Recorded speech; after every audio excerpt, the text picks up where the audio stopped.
Yes, താങ്കൾ ഒന്ന് തുടരുക. നമ്മൾ ഇന്നലെ ഈ വിഷയത്തിൽ, അതായത് ഇപ്പോൾ നിലവിൽ സഭാ നേതൃത്വം കൊടുക്കുന്ന ശുപാർശക്കത്ത്, ജാതി സർട്ടിഫിക്കറ്റ്, പിന്നീട് അതിൻ്റെ അന്തിമ സർക്കാർ രൂപം പരിശോധിക്കേണ്ടത് വില്ലേജ് ഓഫീസുകൾ, റവന്യൂ ഉദ്യോഗസ്ഥർ തന്നെയാണ്. അതിൽ ഒരു പരിശോധന വേണം, പൂർണ്ണ അധികാരം അത് സഭയ്ക്ക് തന്നെ വിട്ടു നൽകണം എന്ന ഒരു വാദം കൂടിയാണ് ഇന്നലെ ചർച്ചയിൽ യഥാർത്ഥത്തിൽ ഉയർത്തപ്പെട്ടത്. നെയ്യാറ്റിൻകര രൂപതാ ബിഷപ്പ് തന്നെയാണ് ഈ ഒരു ആവശ്യം ഉന്നയിച്ചത്. നമുക്ക് അദ്ദേഹത്തിൻ്റെ വാക്കുകൾ കൂടി ഒന്ന് വേഗത്തിൽ കേൾക്കാം. പിന്നെ ലെറ്റർ കൊണ്ടുവരുമ്പോഴും അത് ലാറ്റിൻ കാത്തലിക്കാണ് ഇയാള്. ഞാൻ ക്രിസ്തുദാസ്, ഞാൻ ലാറ്റിൻ കാത്തലിക്കാന്ന് പറയാനുള്ള അവകാശം ബിഷപ്പിനാണ്. അല്ലാതെ പിന്നെ വില്ലേജ് ഓഫീസർക്കോ രാഷ്ട്രീയക്കാർക്കോ ഇന്നിവിടെ VSPക്കോ മറ്റ് ആൾക്കാർക്കോ ഒന്നും വേറെ കൊടുത്തിട്ടൊന്നുമില്ല. ആർക്കും കൊടുത്തിട്ടില്ല, കൊടുക്കുകയില്ല, കൊടുക്കാൻ പോകുന്നുമില്ല. ഇത് നോക്കി മാത്രമേ ഒരു വില്ലേജ് ഓഫീസർ സർട്ടിഫിക്കറ്റ് കൊടുക്കാവൂ. അതില് ഇങ്ങനെ വ്യാജമായിട്ട് ഇങ്ങനെ പിന്നെ ഈ നാടാർ സമുദായത്തിലുള്ളവർ ഈഴവ സമുദായം അങ്ങോട്ട് ചേർന്ന് പറഞ്ഞു കഴിഞ്ഞാൽ അത് നമ്മൾ തെറ്റിദ്ധരിപ്പിക്കുന്നതാണ്. അത് വ്യാജമായിട്ട് അത് രാഷ്ട്രീയം മോരെടുക്കുന്നതിന് വേണ്ടിയാണ്. അങ്ങനെ പിന്നെ വലിയൊരു ഭാഗം പരിവർത്തനം ചെയ്യപ്പെട്ടിട്ടില്ല. അത് പിന്നെ സാധാരണ ഉള്ള ഇതിന് മാത്രമേ നേരത്തെ 20 അങ്ങനെ ഒരു വിഭാഗം ഉണ്ടായിട്ടുള്ളൂ. അല്ലാതെ വലിയൊരു വിഭാഗം കൊണ്ട് പരിവർത്തനം ചെയ്തിട്ടൊന്നുമില്ല. ഇടവകയെന്ന് പിന്നെ ലെറ്റർ കൊണ്ടുവരുമ്പോഴും.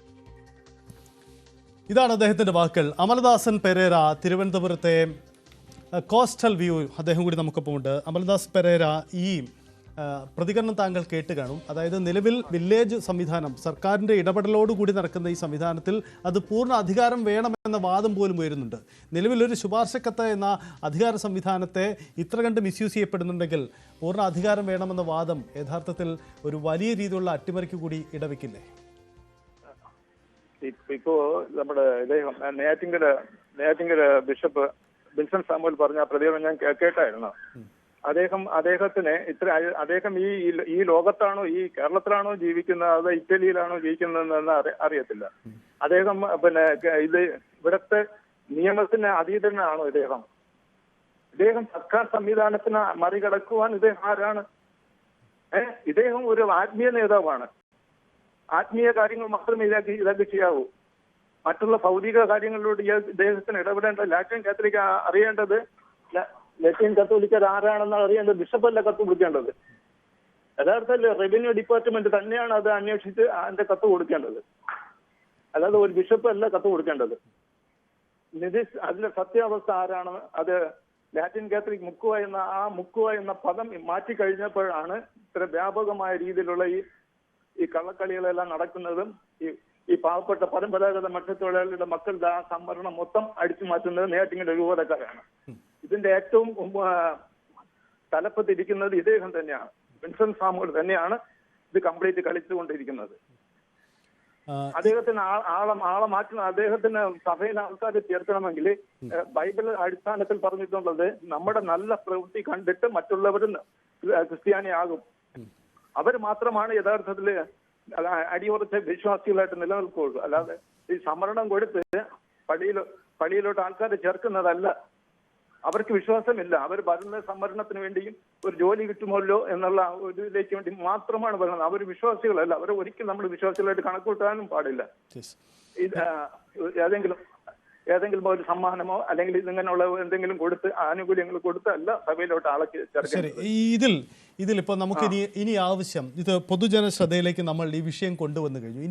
ഇതിൽ യഥാർത്ഥ ഇടപെടൽ ഉണ്ടാകുന്ന ഒന്ന് സർക്കാരിൻ്റെ ഭാഗത്ത്, കേന്ദ്ര സംസ്ഥാന സർക്കാരുകളുടെ ഇടപെടലിൻ്റെ പ്രസക്തിയുണ്ട്. കാരണം ഇത് ഭരണഘടനയുടെ സംവരണം സംബന്ധിച്ച കൃത്യമായ വിവക്ഷകളെ അട്ടിമറിക്കാനുള്ള ശ്രമം കൂടിയാണ് ഇവിടെ നടക്കുന്നത്. അതുകൊണ്ട് കൂടി തന്നെ ഗൗരവമായ ഇടപെടൽ ആവശ്യമാണ്. അങ്ങനെ പ്രതീക്ഷിക്കുന്നുണ്ടോ? എന്ത് നീക്കമാണ് ഇക്കാര്യത്തിൽ ഇനി നിങ്ങളൊക്കെ നടത്താൻ പോകുന്നത്?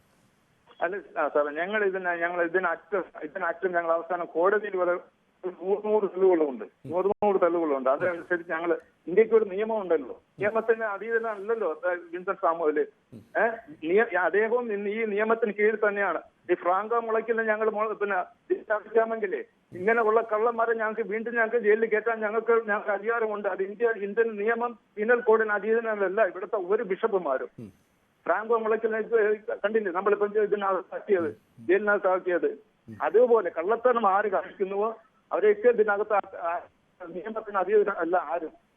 ഒരു ബിഷപ്പോ ഒരു മതത്തിന്റെയും ഒരു മേലധ്യക്ഷന്മാർ അതിന്റെ നിയമത്തിന് അതീതനല്ല. എല്ലാം ഇന്ത്യക്ക് ഒരു ഭരണഘടന ഉണ്ട്.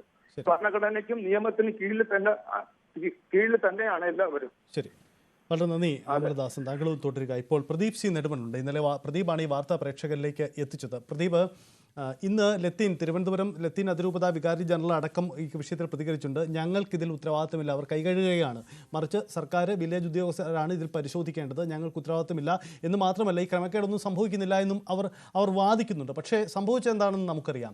ഇതിൽ രാഷ്ട്രീയ നേതൃത്വത്തിൻ്റെ ഇടപെടൽ നമുക്ക് പ്രതീക്ഷിക്കണോ? കാരണം പലരും കൈമലർത്തുകയാണ്. ഇന്നലെ ഈ വാർത്ത സംപ്രേഷണം ചെയ്തപ്പോൾ തന്നെ നമ്മൾ ബന്ധപ്പെട്ട രാഷ്ട്രീയ നേതാക്കളൊക്കെ ഞങ്ങൾ പ്രതികരിക്കാനില്ല എന്ന നിലപാടാണ് എടുത്തത്. സർക്കാർ എന്തായാലും വിഷയത്തിൽ ഇടപെടാനുള്ള സാധ്യതയുണ്ടോ പ്രദീപ്? എവിടം വരെ നമുക്ക് എന്ത് നീക്കം പ്രതീക്ഷിക്കണം? ഇക്കാര്യത്തിൽ രാഷ്ട്രീയ നേതൃത്വങ്ങൾ എപ്പോഴും ലത്തീൻ സഭയെ കാണുന്നത് ഒരു വലിയ വോട്ട് ബാങ്കായാണ്. കാരണം നമുക്കറിയാം, തെരഞ്ഞെടുപ്പ് കാലത്തെ പള്ളികളിൽ ഇടയലേഖനം വായിച്ച ചരിത്രങ്ങൾ പോലും ഉണ്ടല്ലോ. അപ്പോൾ അത്തരൊരു സാഹചര്യത്തിൽ ഒരു രാഷ്ട്രീയ പാർട്ടിയും ഇപ്പോഴത്തെ സാഹചര്യത്തിൽ ആഗ്രഹിക്കില്ല. അതുകൊണ്ട് തന്നെയാണ് അത്തരത്തിലൊരു പരസ്യ പ്രതികരണം അവരുടെ ഭാഗത്തു നിന്നും ഉണ്ടാകാത്തത്. എന്തായാലും മറ്റ് സംഘടനകളും മറ്റു ഇക്കാര്യത്തിൽ ശക്തമായി മുന്നോട്ട് പോകുമെന്നാണ് അറിയിച്ചിരിക്കുന്നത്. ഇന്നലെ പ്രതികരിച്ച VSDP മറ്റും ഇക്കാര്യത്തിൽ DGP അടക്കം പരാതി നൽകുമെന്ന് പറയുന്നുണ്ട്. ഇത്തരത്തിൽ അതുപോലെ പല സംഘടനകളും മത്സ്യത്തൊഴിലാളി സംഘടനകൾ തന്നെ കോടതിയെ സമീപിക്കാനുള്ള സാധ്യതയും ഉണ്ട്. ഇത്തരത്തിൽ വലിയ ശക്തമായി മുന്നോട്ട് പോകാനാണ് അവർ തീരുമാനിച്ചിരിക്കുന്നത്. കാരണം ഇവിടെ യൂജിൻ പെരേര പറയുന്നത് പോലെ അത് മണ്ഡൽ കമ്മീഷൻ റിപ്പോർട്ടിലും മറ്റും ലത്തീൻ കത്തോലിക്ക എന്ന് മാത്രം മതി, ഉപജാതി ഇല്ല എന്ന് പറയുമ്പോൾ ഇത്തരത്തിൽ ഉപജാതി ഇല്ല എന്ന് തന്നെയാണ് മറ്റുള്ളവരും പറയുന്നത്. മത്സ്യത്തൊഴിലാളി പരമ്പരാഗത മത്സ്യത്തൊഴിലാളി വിഭാഗങ്ങൾ തന്നെയാണ് ലത്തീൻ കത്തോലിക്ക. അതിൽ നിന്നും മതപരിവർത്തനം ചെയ്തവർ 1947 മുമ്പ് പരമ്പരാഗത മത്സ്യത്തൊഴിലാളികൾ മതപരിവർത്തനത്തിലേക്ക് വന്ന് ലത്തീൻ വിശ്വാസത്തിലേക്ക് വന്നവരാണ് ലത്തീൻ കത്തോലിക്കർ എന്നാണ് ഇന്നലെ ഒരു പള്ളി വികാരി പോലും, ആ സഭയിൽ തന്നെ ഉള്ള പള്ളി വികാരി പോലും ഇന്നലെ പറഞ്ഞത്. അതിന് ക്രിസ്താഡ്സ് കേരള നിയമസഭയിൽ കൊടുത്ത രേഖ തന്നെ അദ്ദേഹം ഇന്നലെ നമ്മുടെ ചാനലിലെ പ്രൈം ഡിബേറ്റിൽ എടുത്തു കാണിക്കുകയും ഉണ്ടായി. അത്തരത്തിലുള്ള വസ്തു നിലനിൽക്കെയാണ് ഈ രൂപത നേതൃത്വം ഇത് നിഷേധിക്കുന്നത്. അവരുടെ ലക്ഷ്യം സഭയിൽ ആളെ കൂട്ടുക. അത് ഇനിയിപ്പോൾ സെൻസസും മറ്റും വരുമ്പോൾ, ജാതി സെൻസസും മറ്റും വരുമ്പോൾ വീണ്ടും സംവരണം കൂടുതൽ മേടിക്കുക എന്നുള്ളതൊക്കെ ആകാം. പക്ഷേ ഇവിടെ എപ്പോഴും നഷ്ടപ്പെടുന്നത് പരമ്പരാഗത മത്സ്യത്തൊഴിലാളി മേഖലയിലുള്ളവർക്ക് തന്നെയാണ്. ഇത് ഏറ്റവും കൂടുതൽ നടക്കുന്ന നെയ്യാറ്റിൻകരയാണെങ്കിലും മറ്റ് പല മേഖലയിലും നടക്കുന്നുവെന്നാണ് വിവരം. ഈ വാർത്ത വന്നതിന് ശേഷവും പലരും നമ്മളെ പുനലൂരിൽ നിന്നും മറ്റും വിളിച്ച് അവിടെയൊക്കെ ഇത് വളരെ വ്യാപകമായി ഇത്തരത്തിൽ നടക്കുന്നു, ജാതിമാറ്റം നടക്കുന്നു. ജാതിമാറ്റം നടക്കുന്നുണ്ട്. ഹിന്ദു ജാതിയിൽപ്പെട്ട പലർക്കും റിസർവേഷൻ ഇല്ലാത്ത അല്ലെങ്കിൽ കുറവുള്ള ആളുകൾ ഇത്തരത്തിൽ ലത്തീൻ സഭയിലേക്ക് മാറുന്നു.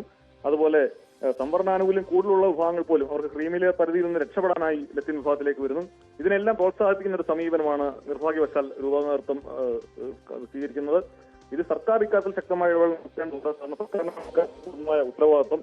ഇത്തരത്തിലുള്ള ഒരു സംവരണം അട്ടിമറിക്കപ്പെടുമ്പോൾ അത് വലിയ തോതിലൊരു സാമൂഹ്യ നീതി നിഷേധം കൂടി ഇതിന്റെ ഭാഗമായി നടക്കുന്നുണ്ട്. അതുകൊണ്ട് തന്നെ സർക്കാർ ഇക്കാര്യത്തിൽ വിശദമായ ഒരു അന്വേഷണം നടത്തുകയാണ് വേണ്ടത്. സജിത്ത്, യെസ്, അതാണ് പ്രദീപെ സൂചിപ്പിക്കുന്ന പോലെ. അതാണ് രണ്ട് കാര്യങ്ങൾ നമുക്ക് ശ്രദ്ധിച്ചു പറയാം. ഒന്ന്, ഇത് നെയ്യാറ്റിൻകര രൂപതയിൽ മാത്രം നടക്കുന്ന ഒരു കാര്യമല്ല, മറിച്ച് സംസ്ഥാനത്തിന്റെ കൂടുതൽ ഇടങ്ങളിൽ നടക്കുന്നു. ഒപ്പം ഇതിൽ റവന്യൂ ഉദ്യോഗസ്ഥരുടെ സൂക്ഷ്മ പരിശോധന ഇല്ലാതെ പോകുന്നത് കൂടി ഇക്കാര്യത്തിലുണ്ട്. കാരണം നിയമത്തിൽ കൃത്യമായ വിവക്ഷകളുണ്ട്, അതിനെ ദുർവ്യാഖ്യാനം ചെയ്ത് മുന്നോട്ട് പോകുന്നു എന്ന സാഹചര്യം കൂടിയാണ് ഉണ്ടാകുന്നത്. രാജ്യത്ത്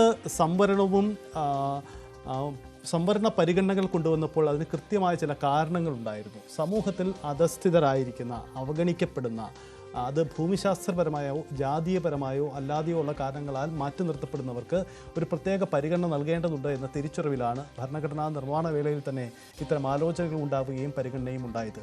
അതിൽ മത്സ്യത്തൊഴിലാളികൾ ഒരു പ്രത്യേക സംരക്ഷിത മേഖലയാണ്, അവർക്ക് കൂടുതൽ പരിഗണന നൽകണം എന്ന വാദമുണ്ടാവുകയും അതിൻ്റെ അടിസ്ഥാനത്തിൽ കൊണ്ടുവന്ന സംവരണമാണിപ്പോൾ മറ്റൊരു വിഭാഗം തട്ടിയെടുക്കുന്നത് എന്നതാണ് വാസ്തവം. അതാണ് ഞങ്ങൾ കൊണ്ടുവന്ന വാർത്തയുടെയും ഉള്ളടക്കം.